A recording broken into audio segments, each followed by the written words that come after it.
Hi! இன்னைக்கு நம்ம என் ஸ்டைலில் நான் கற்றுக்கிட்டு இருக்க பரோட்டா அண்டு சால்னா, வெஜ் சால்னா எப்படி பண்ணுறதுன்னு பார்க்கலாம். அதுக்கு முதல்ல மைதா மாவு எடுத்துக்கணும். அதில் கொஞ்சமாக உப்பு, அதுக்கப்புறமா அந்த ப்ரௌனாக வர்றதுக்காக கொஞ்சமாக சர்க்கரை. இது 2த்தையும் போட்டு நல்லா மிக்ஸ் பண்ணி எடுத்துக்கணும். இந்த பரோட்டாவை நான் இப்போ தான் கற்றுக்கிறேன். ஸோ ஃபர்ஸ்ட் டைம் செய்கிறேன்றதுனால தெரிஞ்ச அளவுக்கு செஞ்சுருக்கேன். அதுக்கப்புறமா கொஞ்சமாக பால் ஊற்றி கலந்துக்கிறோம்.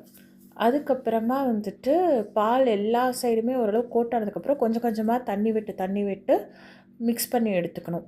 இந்த மைதா மாவு வந்து கையில் ஒட்டாமல் வர கன்சிஸ்டன்சி தான் வந்துட்டு பக்கா கன்சிஸ்டன்சி. ஸோ அது வர வரைக்கும் கொஞ்சம் கொஞ்சமாக தண்ணி தெளித்து நம்ம வந்து மிக்ஸ் பண்ணி எடுத்துக்கணும். இப்போ பாருங்கள், நல்லா சாஃப்டாக அமுக்கும்போது உள்ளே போகுது. ஸோ இந்த கன்சிஸ்டன்சியில் வந்ததுக்கப்புறம் இதை நல்லா நம்ம இதுக்கு எவ்வளோக்கு எவ்வளோ நம்ம வந்து இது பிசைகிறோமோ அவ்வளோக்கு அவ்வளோ இது வந்து நல்லா சாஃப்டாக வரும் பரோட்டா. ஓரளவுக்கு நல்லா சாஃப்ட் ஆனதுக்கப்புறம் இதை வந்து எண்ணெய் தடவி ஒரு கிளாத்தில் வந்து கவர் பண்ணி ஒரு 2-3 ஹார்ஸ் வந்து ஊற வைக்கணும். எனக்கு அவ்வளோ டைம் இல்லைன்றதுனால நான் ஒரு 1 ஹவர் தான் ஊற வச்சேன். ஆனால் அதுக்கே நல்லா சாஃப்டாக தான் இருந்தது. அதுக்கப்புறமா நம்மளோட அந்த கிச்சன் ஸ்லாப்பை க்ளீன் பண்ணிவிட்டு அதில் வந்துட்டு இந்த பரோட்டாவை கொஞ்சம் எண்ணெய் விட்டு நல்லா இழுத்து இழுத்து பிசையணும். ஸோ நம்ம இழுத்து இழுத்து ஸ்ட்ரெச் பண்ணி பிசையும் போது தான் வந்துட்டு எல்லாமே வந்து இன்னும் செம்ம சாஃப்டாக வரும். அதை வந்துட்டு நான் ஒரு 15 to 20 மினிட்ஸ்க்கு நல்லா இழுத்து இழுத்து பிசைஞ்சேன். நல்லா பிசைஞ்சதுக்கப்புறமா இதை குட்டி குட்டி பால்ஸாக வந்துட்டு எடுக்கணும். வீடியோலலாம் பார்த்துருக்கேன், அவங்க அமுக்கும் போது நல்லா அழகாக புஷ்ஷுன்னு வரும். எனக்கு அப்படி வரல. எனக்கு வந்த வரைக்கும் அதை எடுத்து நல்லா ரவுண்ட் பண்ணிவிட்டு அதில் கொஞ்சம் நல்லா எண்ணெயை தடவி அதையுமே ஒரு 15 to 20 மினிட்ஸ் வந்துட்டு நல்லா ஊற வச்சேன். ஜென்ரலாக அதையுமே வந்து ஒரு 1 ஹவருக்கு ஊற வச்சா இன்னும் நல்லாயிருக்கும். பட் நான் ஒரு 15 to 20 மினிட்ஸ் தான் ஊற வச்சேன். அதே மாதிரி துணி போட்டு இதையும் ஊற வைக்கலாம். அது ஊறினதுக்கப்புறமா பார்த்திங்களா எவ்வளோ சாஃப்டாக இருக்குது அப்படின்னு சொல்லிட்டு. ஸோ இதை வந்துட்டு நல்லா ஸ்ட்ரெச் பண்ணி தேய்க்கணும். எவ்வளோக்கு எவ்வளோ மெலிசாக தேய்க்கிறோமோ அவ்வளோக்கு அவ்வளோ லேயர்ஸ் வரும். ஆனால் நான் அந்த அளவுக்கு நான் ப்ரூஃபிங் பண்ணாததுனால எனக்கு வந்து ரொம்ப லேயர்ஸ் ரொம்ப ஸ்ட்ரெச் பண்ண முடியல. வந்த வரைக்கும் அதில் வந்து லைனாக வந்துட்டு நம்ம லைனாக ஒரு கத்தியை வச்சு லைன் போட்டுட்டு வரணும். அப்போ தான் வந்து நம்மளுக்கு அந்த லேயராக வரும்.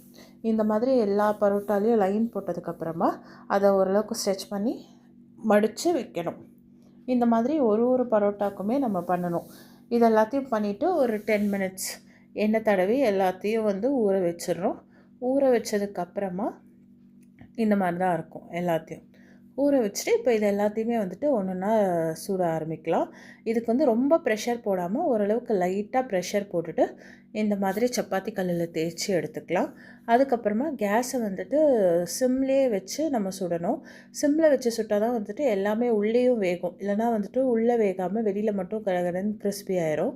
அதனால் நான் முடிஞ்ச அளவுக்கு சிம்மில் வச்சு ஒரு பரோட்டாவாக வந்துட்டு சுட்டு எடுத்தேன்.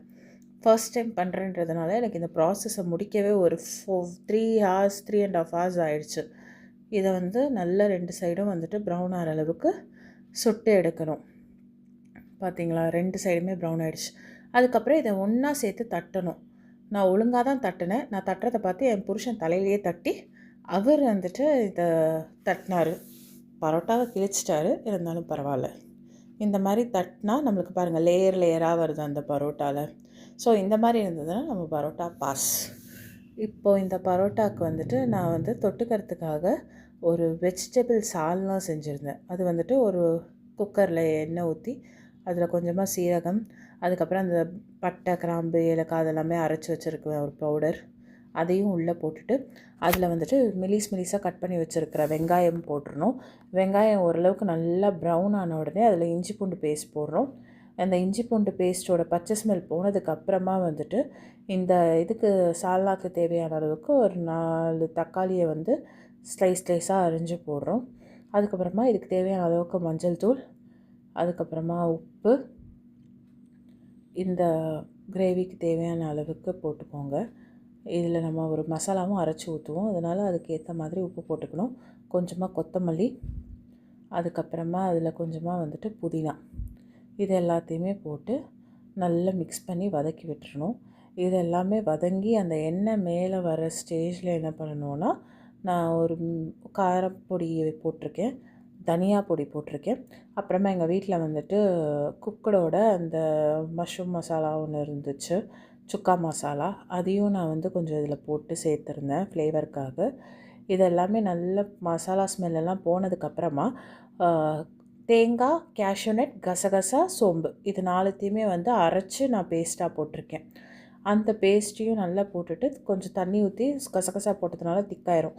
தேவையான அளவுக்கு தண்ணியை ஊற்றி ஒரு 3-4 விசில் வச்சு எடுத்தோன்னா நல்லா அருமையான vegetable salna and parotta ready. நல்லா இருந்துச்சு. வாங்க சாப்பிடலாம்.